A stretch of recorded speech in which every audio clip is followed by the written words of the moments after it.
Well, here we are. I'm Tom Osman, and this is Whatever Comes Next, the podcast where I explore the world of underground and independent music making. And on today's episode, I am talking with Conan Neutron of Conan Neutron and the Secret Friends, who are, as I record this intro, soon to be putting out their fourth full-length record, The Way of the Neutron, on Seismic Wave Entertainment. In fact, now I think about it, when this episode comes out, the album will have just been released. So you can already listen to it in full. I had the opportunity to hear it before it got released, and really enjoyed a lot. It's how would I describe Conan Neutron? So we get into talking about this quite early on in the interview, that for him it's very important not to write music that he then thinks sounds like any other band in particular. And that very much comes across when you listen to the band. You can hear various different reference points, but it doesn't necessarily quite sound exactly like anything else. So there's a lot of kind of like desert rock vibes. I mean, I guess you could throw reference points like Queens of the Stone Age out there. I found, particularly on the latest record, there were a couple of tracks that reminded me of Sugar, Bob Mould's band after Husker Du. And as we talk about in the interview, actually, there were a couple of tracks that really grabbed me through the hooks, the choruses, which made me think of Bob Mould's writing a bit. So yeah, I had a great time with this record, and I thoroughly suggest that you check it out if you like creative, catchy, but also quite heavy rock music. And another thing worth mentioning, if you're not aware, Conan Neutron and the Secret Friends also include Dale Crover on drums of Melvins and more recently Red Cross, and various other projects, including his recent solo album, which you should also check out. Basically, pretty much anything that Dale Crover is involved with, you can be pretty sure is going to be high quality. So Conan, what a cool guy. And another thing that we talk about a little bit in the interview is that he also has a podcast that you may or may not be familiar with, Conan Neutron's Protonic Reversal, which features a lot of people who either I have interviewed or I would want to interview. So there's a lot of crossover in terms of our kind of musical interests. And I mean, just for instance, the other day I was listening to his interview with Jarboe, which was great. And we talk in the interview about the fact that he's interviewed Shannon Selberg from Cows and Heroin Sheiks, and so many cool people. So if you're interested at all in the music that I'm covering on this podcast and you don't know Conan Neutron's Protonic Reversal, I pretty much guarantee that you will find a treasure trove to explore in there. And funnily enough, actually, so I would have happily talked, I mean, I don't know how much time he had, but I would have happily talked with Conan for another 30 minutes, an hour, because there were so many interesting insights to get from him in terms of the music making, touring, his interactions with the bands, the music business. It was all great. And I would love to have talked to him for longer, but actually I had to jump out and go into another interview with Blake Bickle from Bronson Arm, which I guess I'm kind of pulling back the curtain here because that episode hasn't come out yet. But anyway, there we go. I'm going to be talking with Blake Bickle of Bronson Arm for the second time, following up from episode 2 of the podcast. And the funny thing was that Blake is someone that Conan has interviewed, and Blake actually brought Conan up in the interview just without me having mentioned him. And it was quite funny coincidence that I was going from one to talk to the other. But in any case, yeah, it was a great chat with Conan. I enjoyed it a lot. I really enjoy the music. I think The Way of the Neutron's really cool and worth checking out. You can follow Conan and the band and the podcast on all various links that I will put in the description. I think Instagram is probably the best way. You can also check out the podcast on Spotify or other podcast platforms. The band is going to have some shows coming up very, very soon in the US, I believe, which I will also put into the description. And they are as well going to be touring in Japan, although I forget exactly when. But again, I'll put all links and information in the description. And yeah, I think that's about it. I'm going to play a track from the album. I don't know which one I'm going to play, but it's almost certainly going to either be A Villain of Circumstance or The Way, which I think are my two favorite tracks, and both tracks that we talk about in the interview. And I guess you're about to find out which one it was when I will play a clip, and then I'll play the full track at the end of the interview. And you can follow me on all social media at Tom Osman Sounds. You can check out what I'm doing musically at tomosmansounds.com. And I believe now there is nothing further to be said but Conan Neutron of Conan Neutron and the Secret Friends. Take take it away.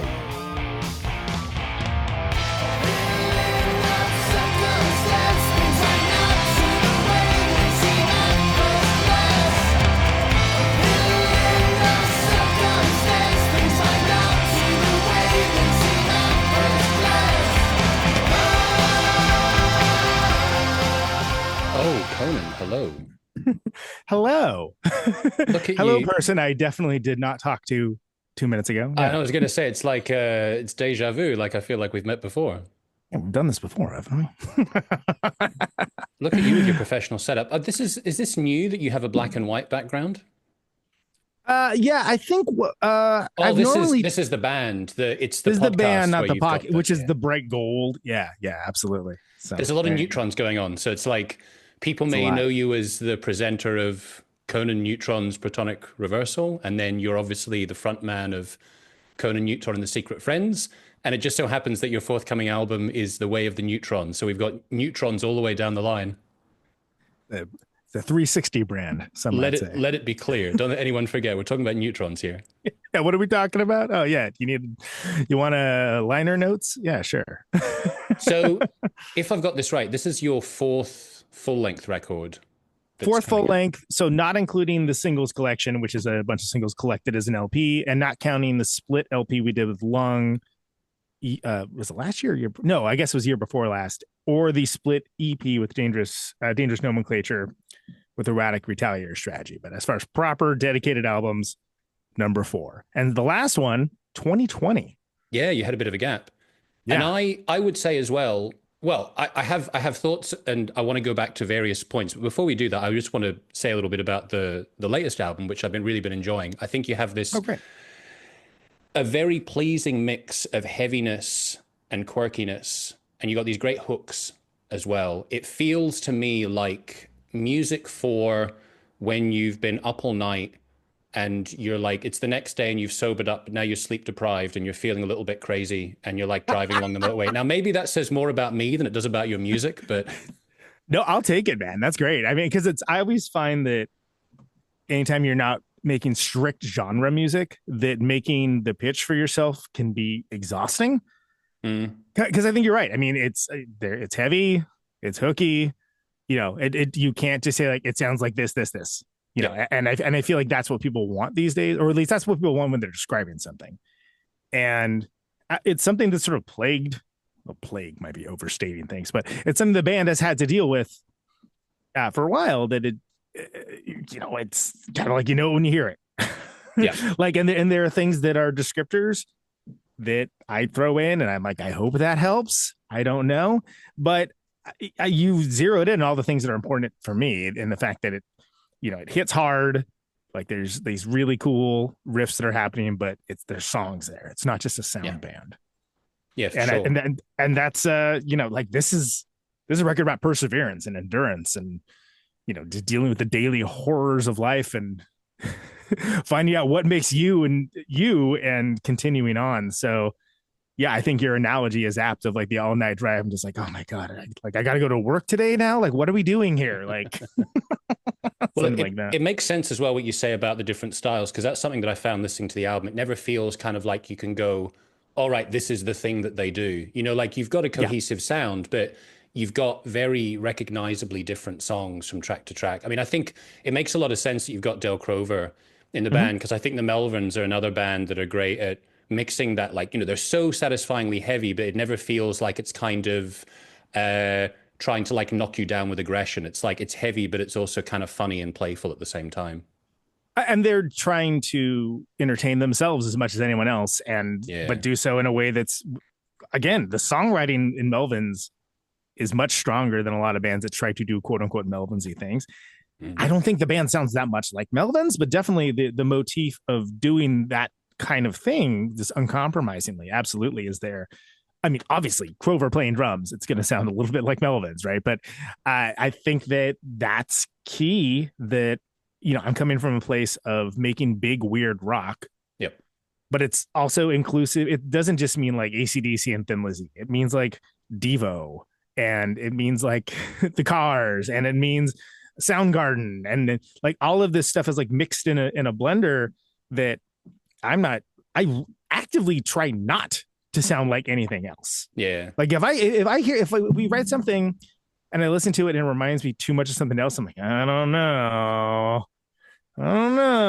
And even if it's like an obscure band, it kind of bothers me. Like, I mean, there was a song on the Art of Murder record. I was like, okay, that one's cool, but it's just kind of sounds like a Wipers thing.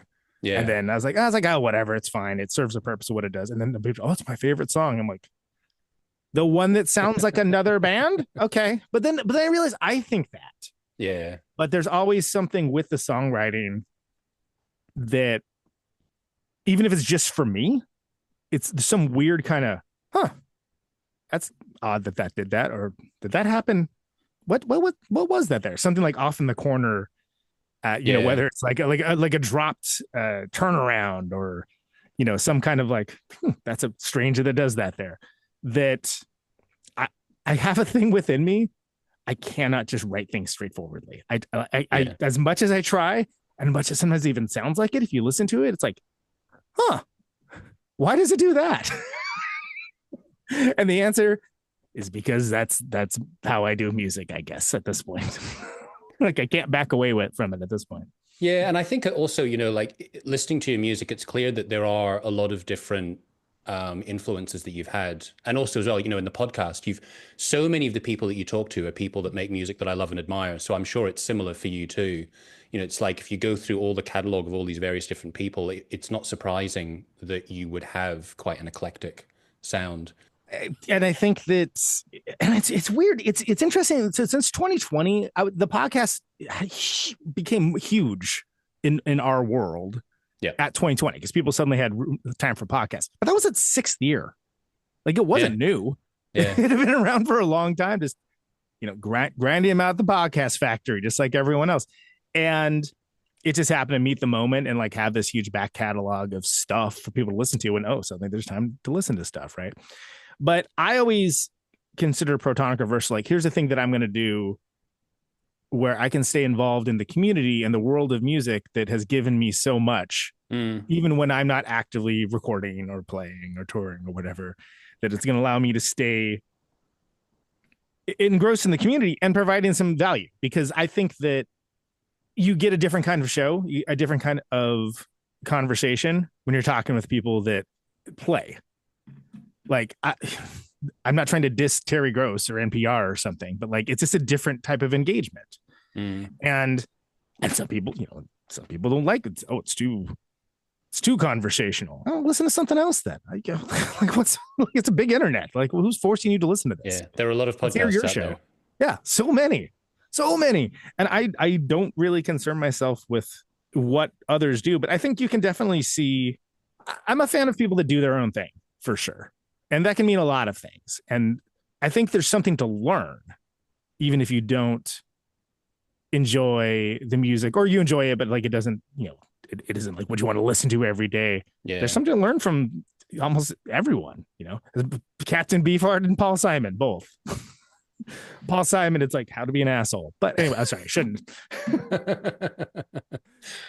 Not wrong. B, shouldn't have cursed, but. Oh, it's all right. You can curse. I mean, once I had Matt Cronk on, who I know you've spoken to as well, and we're talking about cunts. Not only do I love Matt Cronk, can I tell you, Quee's first show in Los Angeles was opening from my old band Replicator at the Smell. Oh, wow. I was going to ask about the Replicators as well, yeah. 22 years ago. And I saw you had a Cunts record in the background. That record rips, man. I love those. I absolutely love it, yeah. No, they're anyway, amazing. please continue. Sorry, I didn't want to. Well, I was just going to say, like, to a point you made earlier about how the podcast blew up within the world that we're in, I thought that was funny because it's like, yeah, within people who get excited about the fact that you're talking with Shannon Selberg, like, whoa, like this is niche, but for those people, like, that's quite exciting.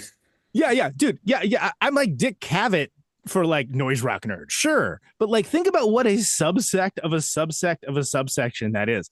Yeah. Like, I never get an attitude or like, would never dare like get a, ooh, well, this is it. Yeah. Even if somebody were to say the words, I run a popular podcast, it'd be like, okay, so you're the emperor of the playground, like, okay, congratulations on owning the sandbox. Like, what does that even mean? And also, I can tell you this much: if I was doing it for clout, the entire show would be different. I'm doing it because I'm making the show I want to hear, period. Yeah. End of statement. And sometimes people get aggravated. There's been no bands I know of for like a dozen episodes. Maybe you should listen to the ones that I'm having on and you'll understand why they're there. Yeah. Or not, or do whatever you want, freaking just doom scroll. That's fine too, I guess. I mean, but it's funny to me that how little artists of niches and micro niches ever get talked to seriously about their music. Mm. And I'm even talking about, think about Fugazi. How many times have you actually heard the music of Fugazi discussed with a member of Fugazi? Never. And they were like, in the 90s, like one of the biggest bands in the world from my world. Yeah. And that's important to me. And it's something that I just kind of golden rule it, like I know there's so much nuance in every one of these bloody songs on this record and every Conan Neutron, The Secret Friends. And I have to just know that, if someone wants to find out about it, they can. And chances are you're going to get one half distracted listen once, and then people may or may not ever engage again. And that's the world we live in. So I treasure anyone that connects with the music, buys records, comes to shows, takes the time out of the torrent of content that's out there to engage with it. Because why wouldn't you? Why would you take any of that for granted when it's a lottery of people's attention now? Mm. Well, at the risk of making you wince by giving you specific reference points to some of your music. Sure.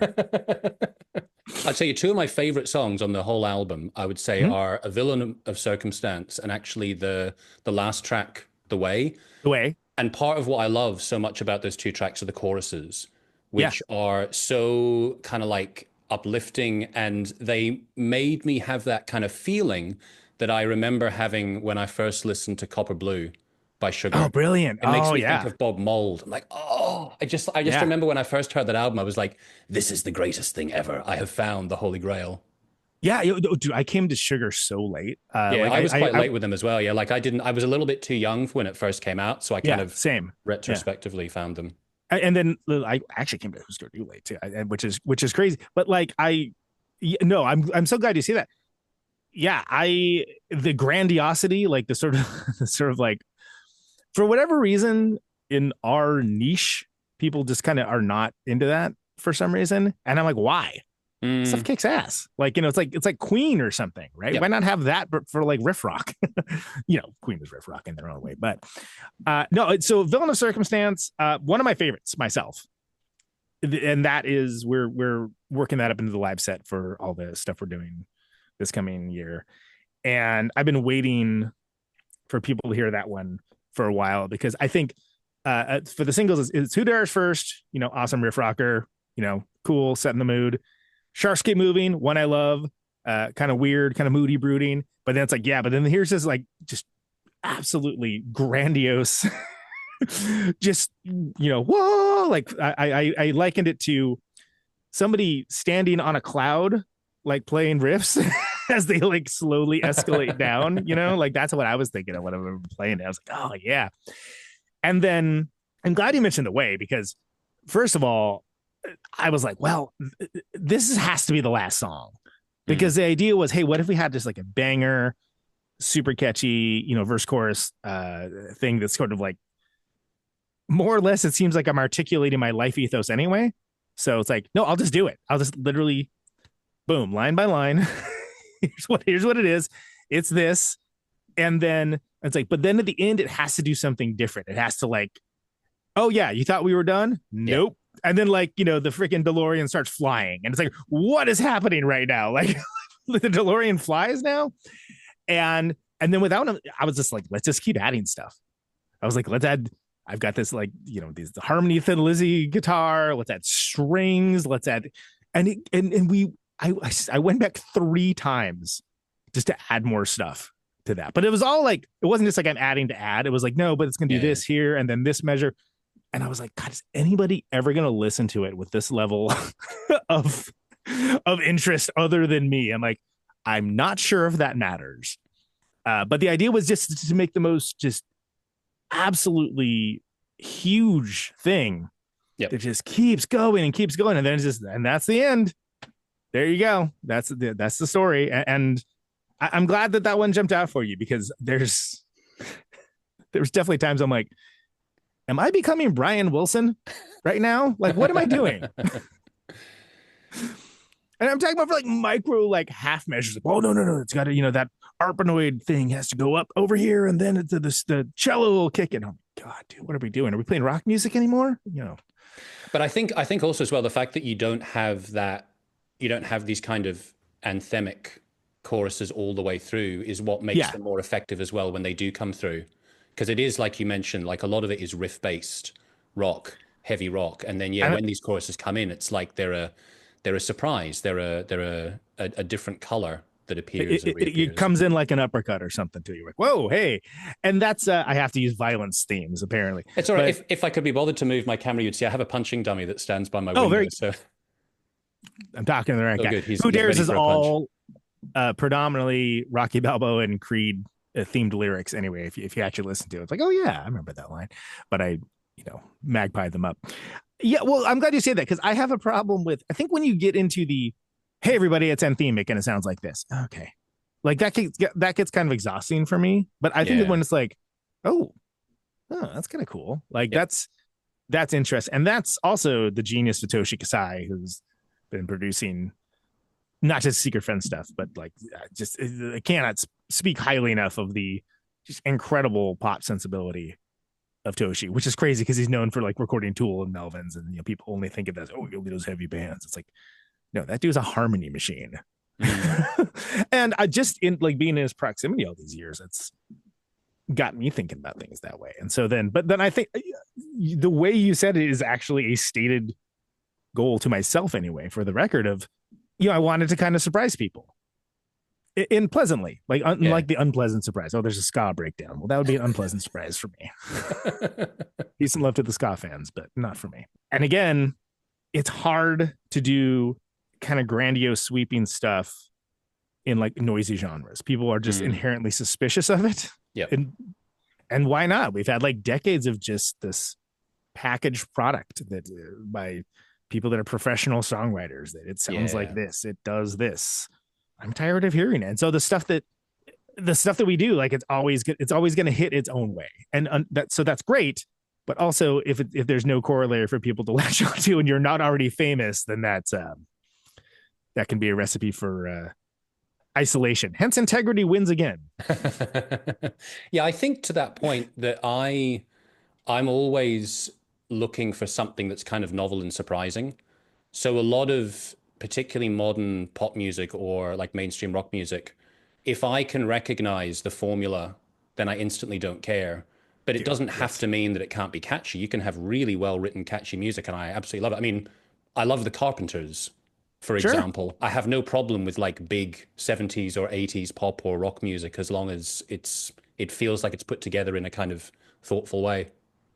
And not and for me, not cynically too. Like I feel like there's like why there's a song, I guess I'll just call them Foo Fighters. I was like, this sounds exactly like Boston, but I mean that as an insult. Like I would rather just throw to be clear, on Boston. I mean this is an insult. Yeah, I mean as an insult, because they'd be like, there's something, oh yeah, Boston's cool, but that's not what I'm talking about. I'm talking about like the thrill is gone from the writing of songs, Boston. I'm not talking about more than a feeling. It sounds like bad Boston, and which is dumb because it's like, all right, so you're just going by the numbers, dude. Like I get it. Like you're obsessed with Bob Mould, like every punk rock dude your age, but like, have you listened to any of that guy's stuff? Because like this is dangerous. Like there's nothing happening. Like you're just like, it's like a when a kid gets a watercolor book and like, all right, number 3, that's blue. Number 2, that's red. It's paint by numbers, man. Yeah. And I don't want, I mean, like whatever. Dogging on the Foo Fighters, who are fine. They're fine. Do I listen to their records? No, not really, but whatever. I'm gonna be mad at the Foo Fighters. Jesus Christ. There's so many things to be mad about. Like let them do whatever it is they're doing. Good. I'm just saying that it comes across like pablum. It's like Taco Bell or something. Like, yeah, if you eat it every day, it might not be so good for you, but I guess once in a while it's fine. There's just no substance. Yeah, they definitely have. They have a few songs that I absolutely love, but I don't really. I wouldn't stick on an album.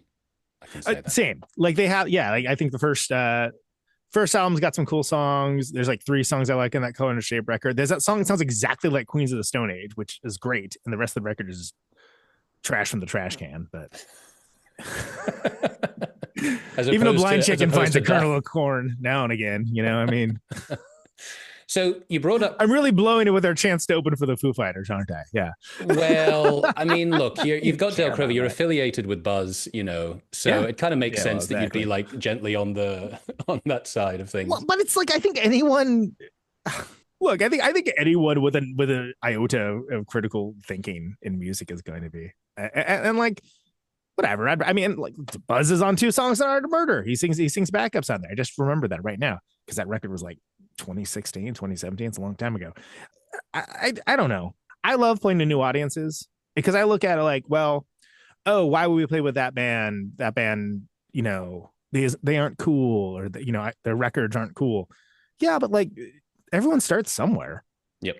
Like and if you can turn their audience on to like, oh wow, that was different, and I kind of enjoyed that, and let's check more into it. You can be like, a gateway drug to like cooler music or something, and that's something I appreciate more and more the older I get. Whereas, I mean, oh my God, my early 20s, I was a terror. Forget it. So judgmental about everything. And then I was like, all right, calm down. Yeah. Well, I mean, I'm sure I had that too. It's probably pretty common. I think that especially, I hate to say it, especially amongst young men. Whoops a daisy. Well, here we are. What are we gonna do? You brought up Toshi before. Yes, of course. So your first album, The Enemy of Everyone, you had him recording it. You already had Dale Crover in the band. You had David Yao doing the artwork, and you had Eugene, the mighty Eugene S. Robinson, appearing on the album as well. Which to me, like again, going back to this thing about within the subsect within the subsect within the subsect. To me, I look at these names, I'm like, wow, this is obscure rock royalty. So yeah. So what was your kind of, where were you at in terms of your place in the music world and like people you knew and you'd interacted with at that point when you first formed the band? Because I know you've been making music for a while and you brought up Replicator as well. So like, where were you at that stage? That was before this band. That was like, if people knew me from something, that would be what they knew me from. And because that band, we toured and recorded for like 8 years in that weird post 90s, but pre noise rock revival. Like we missed the window completely, but operating in that shellac, Jesus Lizard, Melvins, Steel Pole Bathtub sort of milieu, if you will. And that was the world that was coming from it. And at the time, the band that I was in at the time, I haven't really been in that many bands for someone that's played music as long as I have, but it was sort of winding down. Like it was like, well, let's give this a little bit of a break, kind of come back to it later. And if we're still feeling like it's not happening, let's just call it a day. Because they were like more into like jamming stuff out in the room. I was getting more into demoing and like getting ideas down and sort of get like arranging things ahead of time, and basically like opposite directions, right? And while we were doing that break, I just hit up Toshi and was like, hey, got these songs. I think they're good. I think I would like to make this, like record this and like see if it is a thing. And if it is, like, cool. What do you think? He's like, yeah, I think these songs are good. Let's do it. Because he had recorded Victor and Associates, that band. He had recorded the second record. And I've known him since he played in Big Business. I mean, I've known him because Big Business are old buddies, like Replicator used to play with him. Okay. And so then when he joined Big Business, I was like, oh, who's this new guy? Oh, it's this guy Toshi. He's super cool. So then I was like, all right, well, I've never done this before. Because I never had the idea of like, I'm going to be the impresario or something along those lines. Like, that's not something I ever envisioned for myself. But I was like, well, I want to try it. Like, I think these songs are cool. It's different than what I'm doing with the band at the time. And let me just try it. And so for rock music, a band is as good as its drummer, in my opinion. I 100% agree. Yeah. So I made a list of about 30 of my favorite drummers in the world and started going down the list. And the first one said yes. I was like, yeah, I'll do it. Like, oh, for real? Oh, wow. Okay. You know, like I was sort of like, oh, I guess I got to do it now. Geez. And then Trophy Wives, a band that we were label mates with and had toured with a bunch. Tony Ash, the bass player for that band, was like one of my favorite rock bass players. And when I was hearing these songs, I was hearing something like, I want something like real grindy, kind of like heavy bottom end, blah, blah, blah. And so, yeah, I hit him up and I was like, hey, do you want to make this? You want to make this record with me? To his credit, before I gave him any details, he's like, yes, let's do it. I was like, cool. Dale Crover's playing drums. Make sure to practice. Click. And so that's how Secret Friends started. And I didn't know if I had thought there would even ever be a second record, let alone a show, let alone touring, let alone live band, I probably would not have called it a sentence-long band name. Because I'm going to tell you, folks, it's not a good idea, a sentence-long band name. So, yeah, no one else has taken it, but yeah, and so did it. It was good. And just immediately was like, oh, but I know how to do this better. Because what that taught me, I was 37 at the time. And I was like, oh, wow, I've been doing this all wrong my entire life. So you have that moment. You have an epiphany like that. There's two things you can do. You can huffily ignore it and continue on with your life, or you can adjust. And so I, bit down hard and was like, all right, let's figure out how to do this the right way. Do this a way that provides maximum results, and just kind of like put aside the fact that, man, I could have been doing this for like 18 years. And so what was it in particular that you felt like you needed to change? Well, it was a bunch of small things. It turns out I'm good at writing songs. That's a good step in the right direction, right? I'm good at writing hooks. I'm good at arrangements. And when I get out of the way and don't overthink things, then that works really well. And then there are things in the editing process, like when in doubt, take it out. If you're not sure about it, get it out of there. Better to have less than to have the wrong thing that's in there. The small little lessons like that, and just the way of operating. Because I'd always looked at it like, okay, you write these songs and then you play them, you go all around the country, play them all around. And then when there's absolutely no joy or life left of them whatsoever, then you record them. And that's your record. And if you don't do that, then like, oh, what are you even doing? Are you jamming? And it's like, no, there's other ways. There's other ways to work. And it turns out I'm good at some of them. And so it's like, well, why don't I just do those things?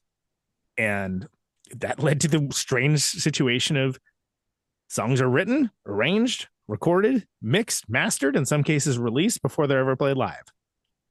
Not even kind of like working versions of them. Every once in a while, like Impossible Task in the Commuter, I think we did that with. Who Dares on this record. We busted that loose on the second McCluskey tour. But it's kind of rare. And also, there are some songs that just never get played at all. And which is crazy to me, because I looked at it like, this is the Library of Congress. Everything is so important for like so many years. And like, it is, but it isn't. And you have to be okay with it. And some songs don't work live.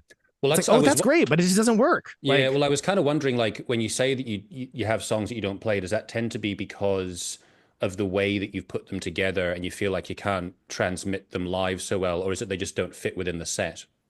Bit of column A, bit of column B. I mean, there's songs that I think are fantastic, and we tried them live, and it's just like, yeah, that was fine. That was definitely that song played live. and then there's songs that are like, yeah, this one's fine. Let's give it a go. And people are like, whoa, that one's awesome. And it's like, huh? Really? Yeah, that one? That's the one, huh? And that's, in a way, that's kind of cool. So I'm into that. I'm into that now, where it's like, where I was before, like, no, this is the good one and that's the bad one, like whatever.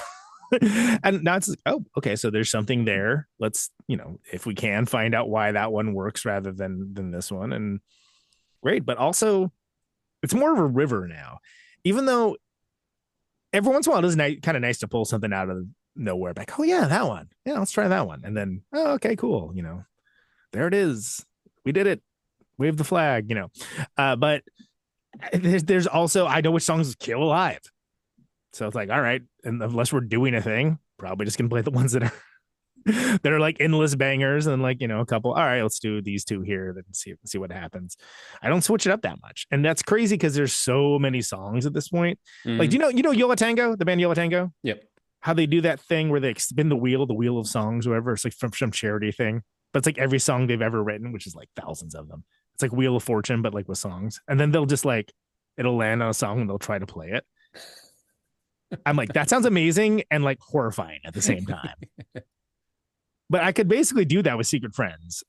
I guess I wouldn't know if I'd want to. That's again, that sounds like But would I everyone don't think else the in the juice band would be be able to do worth the that? squeeze on that, if you know what I mean. But like Yeah. that's I think about like with how deep of a catalog there's, and sometimes people will like latch onto a song and it's like not one that we even like play live that much. It's like, yeah, okay, cool.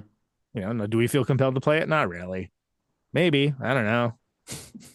And I think you brought up Dark Passengers before, where you Yeah. mentioned that as being the last full-length album, which was kind of, I guess it came out after all the black hole of the COVID pandemic had sucked us all in. But I'm guessing that it was written before, because it is a Yep. very, like, as the name suggests, it is a very dark record. It's the darkest record I've ever done. Yeah. And it appears like from titles and from lyrics as well, and I think also as well from reading quotes from you about it, like it's clear that there are, topics of depression and different mental health issues. So I'm kind of wondering why in particular that album came out at that particular point, and was it just a coincidence that it happened to come out right in the midst of the universe exploding? And everyone having a mental crisis all at once at the same time. Yeah. I definitely planned that. You started COVID. It was you. Yeah, it was me. I started the pandemic to sell records. Yeah. And I did a great job of it, let me tell you. But the record existed. We actually tracked it, I want to say February of 2019. And I'd written it kind of slowly over the course of like a year and a half, because I had the idea of like, well, I want to make a record about these topics, about like depression, like mental health, like suicidal ideation, imposter complex, all that stuff. It's like, but if I do it, there's two things I want to do. A, I want to do it right, because I feel like you don't really get a second bite of the apple for something like that. And the other thing was I didn't want it to sound depressing. Yep. And I love good like Black Heart Procession and like all this great downer music. I love that stuff. I was like, I don't really want to do that. So I was like thinking about like The Cure, Pornography, and like stuff like that, but like just how those songs fit together and how intricate they are and how it sort of like makes you feel like you're going through like a mood process. It's like, well, what would be my version of that? What would be our version of that? And so that's kind of how it all came together. And and there's some riff rockers on there that if you don't pay attention to the lyrics, you're just like, yeah, man. And then I get to back announce it like, thanks, that's a song about my crippling depression. Great. That's a good piece of banter. Gets a laugh every time. Awkward if not. Yeah, I mean there's at least one album on that record that made me think of Caius. And I forgot his name. What's the name of the singer from Caius? Oh, John Garcia. John Garcia. Right? Yeah. John Garcia has got a bit of a like stoner surfer bro style. And I think generally the lyrics for Caius were pretty much kind of like stoner surfer bro. So to your point about the lyrics, that was kind of the funny thing. I was listening to this thing and like, I don't think the content is really like emulating exactly the tone that I'm picking up. It's incongruous, right? And that was by intention. Where it's just like, it's like, oh wow. Like there's, what's this song about? What are we doing here? And that was the point. And there's some songs that I would be challenged to play live off of that, because it would take me to a place I really wouldn't want to go to. Well, that's what I was going to ask you, whether or not it was like it's more catharsis from those songs or it's painful to play them. So Impossible Task is we always play that one. That one's great. I like Starting Position a lot. We used to open with Misery Machine for a while, but that's one very, for me, I was like, it sounds like Judas Priest. And I was like, oh, no one else thinks that, Conan. But I'm starting off like the high point of my range. And I was like, this is a terrible way to start off a set. Which of course I figured out like halfway through a tour. I was like, okay. Yeah. But I like the title track a lot. But it eats up a lot of time in the set list. And that's one that it's not where I'm at right now. But I do like it a lot as a song. So that one is probably the one that I would be like, oh, you could see that coming back now and again in the right position, as opposed to something like Bipolar Vortex or something where it's like, oh, I don't think so, dude. Like, again, if there was some deeply compelling reason to do it, like, oh, there's a suicide prevention concert or something, which makes me think of like is it Heathers that they have the Teen suicide, don't do it. Like, is that Heather's? I'm trying I to forgot a remember. bit. I tried to watch that again recently with my ex-girlfriend, but she got so pissed off that we didn't get further than halfway through. What, So I've forgotten where the rest of it goes. it was not her vibe, It was not her vibe. No, never mind. huh? Yeah, I think well, anyway, I think it was big fun.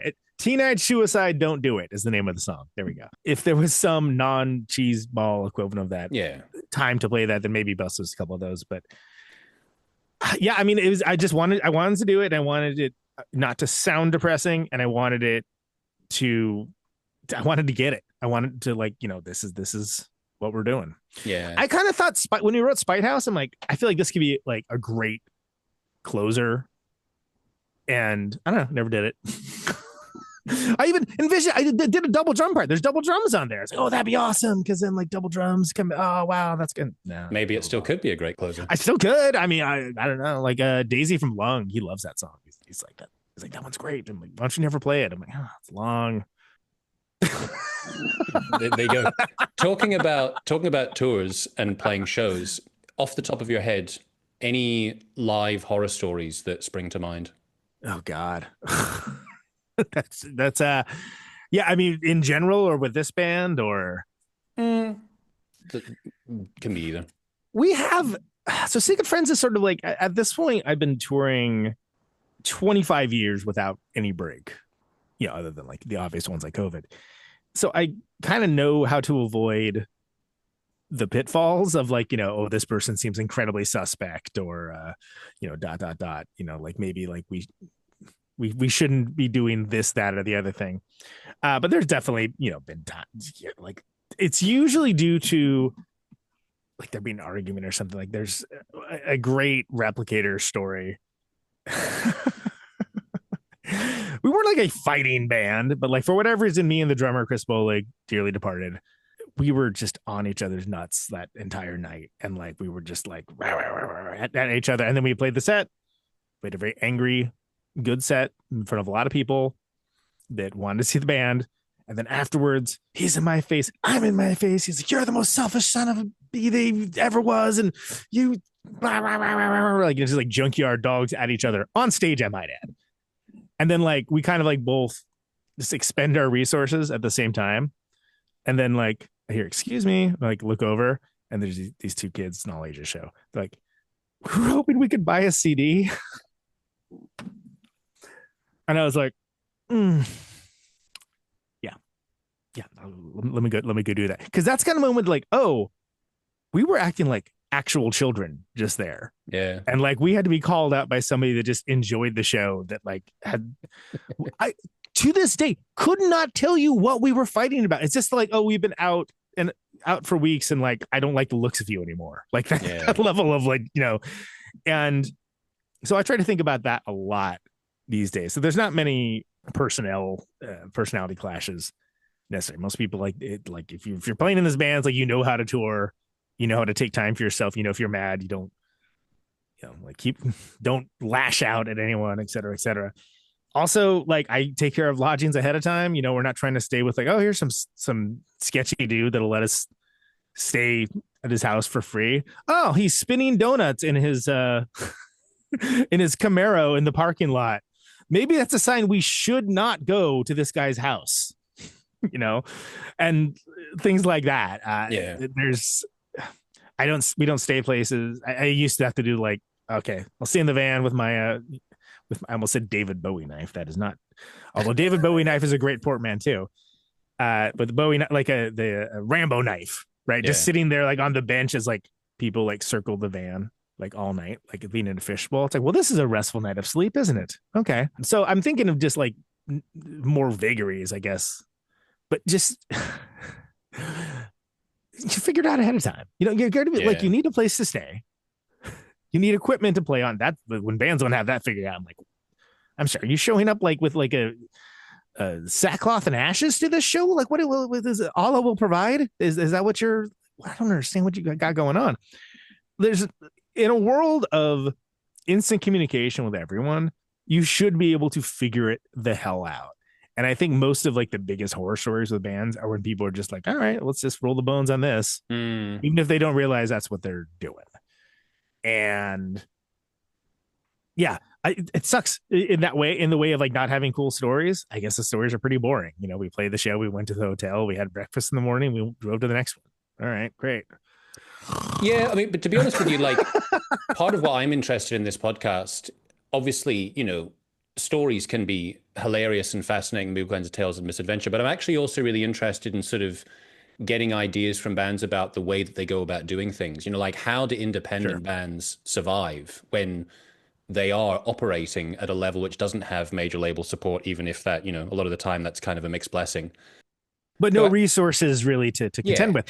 Well, and that's so. I mean, I guess on a macrocosmic level, this band kind of operates more like a bigger band, and the fact that's like there's here's the schedule. We're going to be going to this place. We're staying here.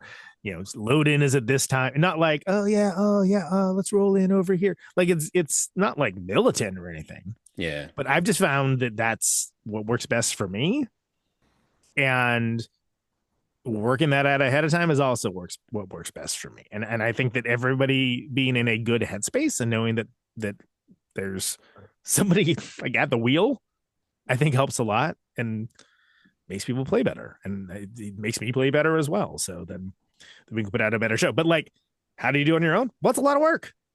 Yeah. It's a lot of work. And then when people are grousing at you about guarantees or whatever, it's like, Jesus Christ, you know how much a hotel costs? Like, or an Airbnb or whatever, and like sometimes it's like, oh, we've got this, single friend with a huge house that like is rich somehow. And like, we're going to stay there. Cool. Well, that's not very often, but like that, it's great. I need more friends like that, I guess. But like the logistics of, gas costs the same no matter what, no matter where you're at. And like, you still have to pay it. And so one thing that's nice thing about, being endemic instead of pandemic with COVID is that people grouse less about ticket prices and merch prices, which has allowed things to be a little more equitable. I mean, it's still, but the problem now is all these walled gardens train everybody that music is free and never even think about giving artists music money because you're too busy giving that to us monthly. Yep, absolutely.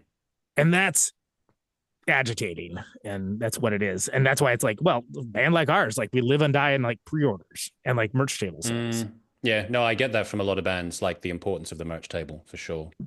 And if people aren't doing that, well, then it makes it tougher for us. I mean, and there shows it's like, oh, there's 300 people here. It's like, oh, and we sold like 10 things. Okay, good. Well, that's actually a good night. Or there's like 15 people here and we sold like 40 things. That's a great night. It all depends on the metric. And if you're, I guess we're quote unquote lucky in the fact that we're constantly putting out new stuff. There's like new items. People engage with the fact that like there's these cool limited edition things and whatnot. But it's like just running a traveling Etsy store practically. Just keep your head above, but just be able to do the thing. Yep. I mean, it's astounding. This band makes money. Not a lot, but it does make money. Yeah, well, I guess, it partly goes back to what you're saying about planning. If you're actually mindful about the way that you're doing things, then you've got a better opportunity to actually get some kind of return out of it, even if it is a small one. Wrapping things up altogether. So I know that you've got some US dates coming up and then you're going to be going to Japan. So I'm wondering, thinking about the release date of the album and promoting it, where's the best place for people to get hold of it? What formats is it coming out on? Sure. And where are you going to be playing? And what's the best way for people to keep track of what you're doing? Great questions all. Thank you. Eloquently stated. So yeah, Bandcamp, always the best place. neutronfriends.bandcamp.com. You buy direct through us. Seismic Wave Entertainment's the name of the label.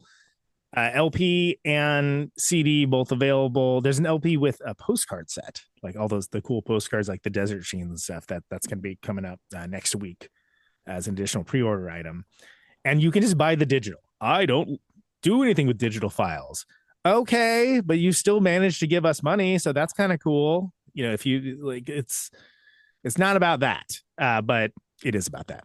So that's all coming together. Those have been up for a little while. Whole record is streaming on Bandcamp on the 20th, and then a week after that on the other walled garden things, Spotify, iTunes, YouTube, all that stuff. There is, at the time of this recording, Sharks Keep Moving, I think, is coming out next week, and I think A Villainous Circumstance the week after that.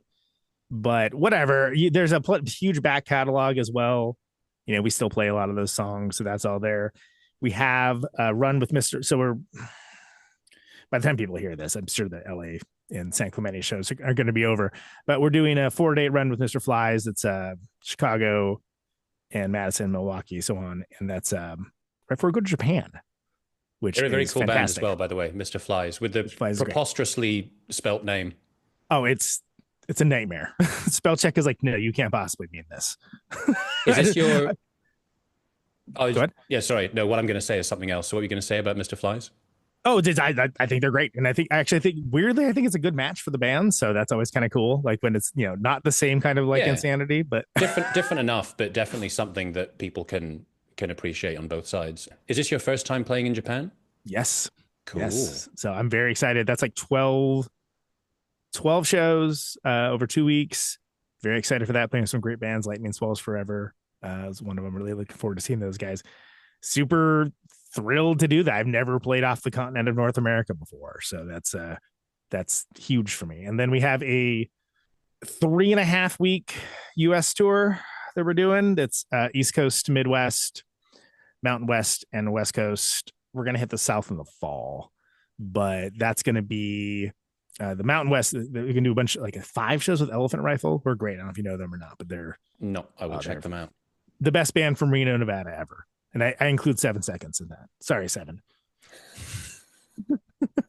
And then, and some shows with Lung, playing the Cosmic Kitten at the tail end of it. Yeah, it's cool. We're hitting some places we haven't hit either ever or in a really long time, like DC and Boston. So coming back to New York, we played New York plenty of times, but we haven't in a while. And yeah, I'm really excited for people to hear the tunes and see the band. Songkick is a good place to find out about our tour dates. That's independent of these walled gardens. We also do bands in town as well. If there's a new one that pops up next week, we'll probably do that also. I don't know. But what I want to avoid, and I talk about this all the time, is hey, when are you going to play Nashville? We played there yesterday. Yeah. I want to avoid that, which is the social media thing of it shows you the thing after it already happened. Yeah. So we're trying to get the word out about all that. There's a lot more stuff in the fall coming up, some of which I definitely can't speak about some of that. But yeah, I mean, it's a good live band. If you're into that kind of thing, I am. Go see the Big Rock show. I guess that what a pitch, huh?